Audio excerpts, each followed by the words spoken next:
Ternyata penghalang doa yang terbesar adalah ketika kita tidak mau mengampuni. Ini, ya, kembalikan dulu ayat 25.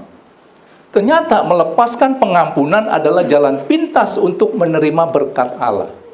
Saudara nggak ngampunin, saudara dapat nggak berkat? Dapat. Tapi berkat itu jalan-jalan dulu, ke kiri, ke kanan, ke atas, ke bawah, ke belakang, mundur. Yang tadinya penuh, nyampe juga ke saudara, tapi tinggal setengah. Ternyata melepaskan pengampunan adalah jalan pintas untuk menerima berkat Tuhan. Artinya, dari sumber ini 240 mili, langsung ke saudara itu full terimanya. Kalau saudara tidak mau mengampuni, saudara dapat nggak? Dapat, tapi berkat ini jalan-jalan dulu. Sampai di tangan saudara udah tinggal setengah. Saudara nggak mau kan seperti itu? Ya. Nah, saudara, ternyata untuk bisa mengampuni itu perlu kerendahan hati. Dan berkat Tuhan itu selalu seperti air.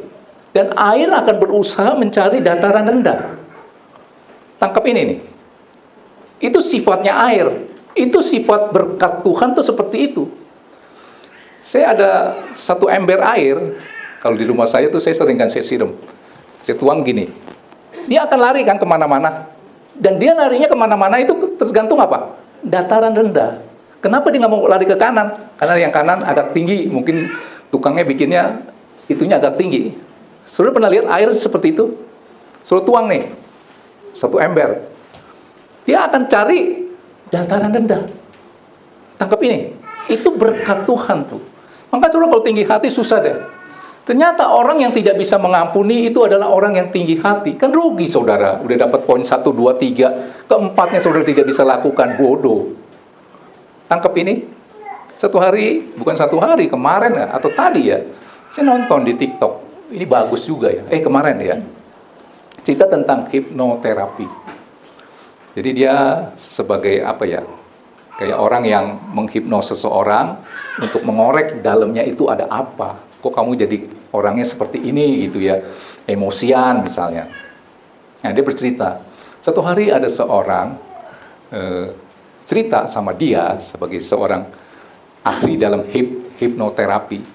Bu, ini seorang ibu ya, saya mau nanya nih, kenapa ya Bu, toko online saya, entahlah di mana, Shopee atau di mana, udah saya lakukan ini, promo itu, kok nggak ada yang beli, dibilang.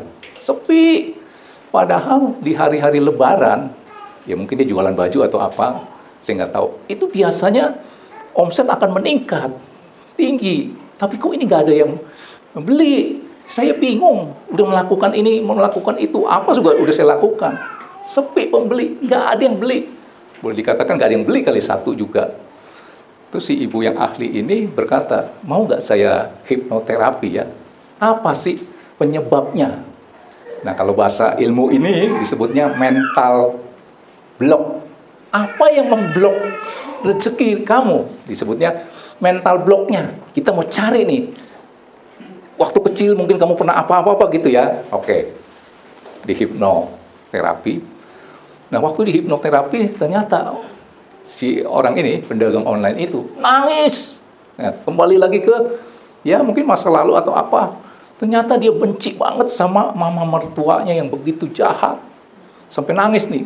Wah, tega banget itu mama mertuanya memperlakukan dia sebagai mantunya, padahal udah berbakti begini, begitu. Tetapi ya nggak dianggap. Wow, jadi dia kepahitan dan dia benci banget sama mama mertuanya. Jadi dia ngomong begini dalam keadaan tidak sadar, akhirnya tersadar. Diceritakanlah, benar ya kamu ada kepahitan sama mama mertua kamu. Oh iya itu. Dia langsung nangis tuh, teringat dengan betapa kejamnya mama mertuanya memperlakukan dia seperti apa saya nggak tahu. Nah ini mental blocknya katanya. Kamu mau nggak lepasin pengampunan? Jangan lagi benci. Kita lihat nanti. Nah, singkat cerita, dia bilang saya nggak bisa, terlalu kejam. Bukannya bisa atau tidak, lu mau apa enggak? Oh ya mau. Akhirnya ya dilakukanlah sesuatu. Dia lepasin pengampunan, mungkin nangis-nangis ya, dalam hatinya sampah busuk. dikeluarin, dibuang. 2 hari kemudian, si ibu yang ahli hipnoterapi ditelepon oleh ibu pedagang ini. Bu, saya mau kasih tahu. Ya, kenapa ya? Sekarang saya penjualannya udah mulai ada loh, dan meningkat terus. Nah, ibu yang ahli itu kan nggak ngerti. Cuma nanya, oh ya puji Tuhan ya. Kamu pakai cara apa? Mungkin pakai promo ini, promo apa gitu ya. Ketemu satu trik. Oh enggak, saya tetap aja nggak melakukan apa-apa. Langsung si ibu yang ahli ini teringat sama itu. Oh, jangan-jangan ini. Melepaskan pengampunan adalah jalan pintas untuk menerima berkat Tuhan. Dan si ibu itu ngomong, mudah-mudahan dia dengar juga kali ya di sini ya. Saya ikut dia, follow dia. Dia bilang rezeki itu kayak keran air, dia selalu mengalir, ya, ke saluran. Misalnya selang. Nah, ternyata di tengah selang itu ada batu. Apa tadi? Mental block, yang ngeblok. Ya, kepahitan, kebencian. Makanya keluarnya jadi netes-netes. Yang salah tuh bukan rezekinya, yang salah diri sendiri. Saudara nangkep ini? Melepaskan pengampunan jalan pintas untuk menerima berkat Tuhan.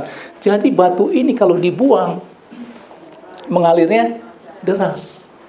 Saudara nangkep ini ya? Saudara rindu nggak? Ya? Tadi saya mau ngomong apa, jadi blank sebentar.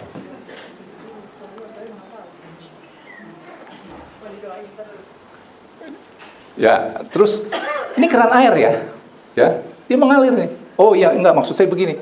Seperti udara. Udara itu akan mencari tempat yang hampa. Ya, jadi adil. Kan nggak mungkin. Di Serpong penuh dengan udara, di Jakarta nggak mungkin. Dia akan cari. Nah, keadilan rezeki itu seperti itu. Saudara napas kan enak-enak aja ya. Tapi ada orang yang bermasalah dengan napas dan dia harus pakai oksigen. Yang salah udaranya atau manusianya? Karena manusianya sakit. Perlu apa? Oksigen. Kan kita nggak bisa salahin udara kan? Suruh nangkep ini ya. Oke. Nah, keran air itu selalu mengalir ke dataran rendah. Ini keran air. Nah, saudaranya kalau ada di atas, nggak dapat bagian. Dan ternyata orang yang tidak bisa mengampuni adalah orang yang tinggi hati. Maka dia harus merendahkan dirinya. Di bawah ini. Tadi di mobil juga saya ngomong sesuatu. Saya bilang, kalau mau berkat lancar itu, kita harus menaruh sumber air lah anggap ya, itu di atas. Betul nggak? Saudara punya toren sumber, itu kalau saudara taruhnya sejajar aja, saudara nggak dapat apa-apa. Saudara harus tempatkan di atas. Siapa itu sumber? Tuhan. Apalagi? Iren, kamu sekolah sampai kuliah nggak kamu? Nggak ya? Yang kuliah siapa? Akyong kuliah? Kuliah ya? Siapa yang biayain kamu? Orang tua. Berarti sumber itu adalah siapa? Tuhan dan orang tua. Tapi sering kita menempatkan Tuhan itu mungkin sejajar atau di bawah. Nggak terlalu penting lah. Juga termasuk orang tua.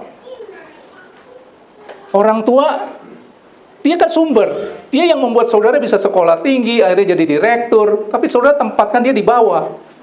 Saudaranya ada di atas. Nih keran nih. Taruhnya di bawah. Saudaranya taruhnya adanya di atas. Saudara dapat apa?